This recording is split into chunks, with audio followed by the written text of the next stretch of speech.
السلام علیکم و رحمت الله و برکاته. کوی را که روبرو میبینیم کوی احد است و این مسجد هم مسجد سید الشهدا و این میدانی را که روبرو میبینیم اینجا غزوه مشهوری به نام غزوه احد در سال 3 هجرت این غزوه در اینجا به وقوع پیوست. غزوه میانی مسلمانان که تعدادشان در ابتدا 1000 نفر بود و 300 از اینها به شیطنت عبدالله بن ابی منافق رئیس منافقا از مسیر راه واپس شدند و مشرکین هم جانب مقابلشان 3000 نفر در اون موقعیت مقابل طرف باغا قرار داشتند به قیادت ابو سفیان. رسول الله صلی الله علیه و سلم تنظیم لشکر خود را به این قسم کردند که پشت خود طرفی کوی احد داشتند و روشان به طرفی مشرکین روبرو مشرکین اینجا قرار داشتند و 50 نفر تیرانداز را بر سری کوی جبل رمات، فعلا ما در جبل رباط قرار داریم، این جبل رمات است. اینجا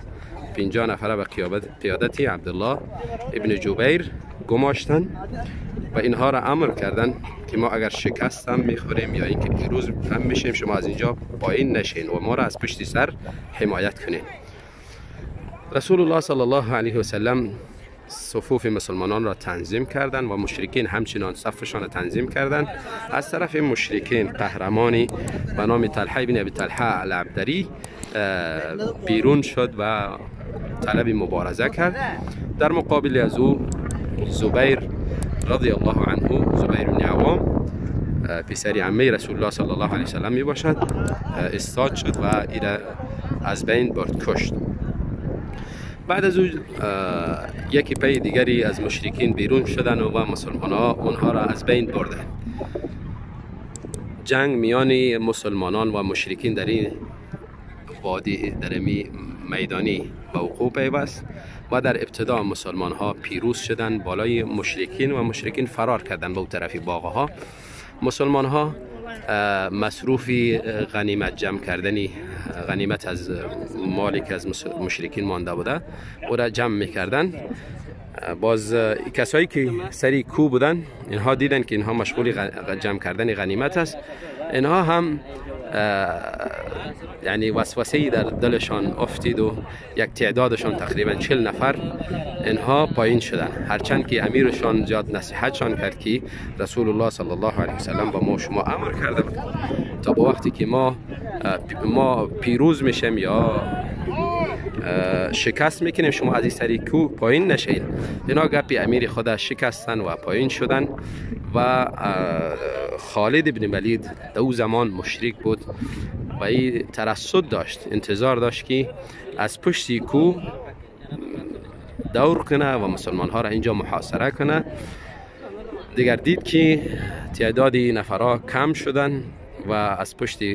کو برگشت و تعداد کمی مسلمان ها که 10 نفر بودن به قیادت عبدالله بن جبیر در مقابل از اونها ایستاد شدن. یکی پی دیگری همه شهید شدن و بعد از او توانستند که مسلمان ها را در این منطقه محاصره کنند و در اینجا در این محاصره دندان رسول الله صلی الله علیه و سلم شهید شد، شکست و چهره مبارک زخم برداشت و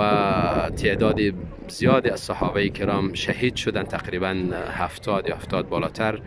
سیرت نویسا ذکر میکنن. و بعد از او رسول الله صلی الله علیه و سلم مردم به اطراف خود جمع کردن و به طرف داخل امودره عقب نشینی کردن و اونجا موقعیتی که داخل در است در همونجا باقی ماندن تا اینکه مشرکین ساحه را ترک کردن رفتن و اینها پایین شدن و باز مشرکین را تا حمراء الاسد بعد از میقات تا اونجا تعقبشان کردن و مشرکین دیگر توانی نداشتن که با اینها دوباره درگیر شوند. اونها رفتن به طرف مکه و مسلمان ها برگشتن به طرف مدینه.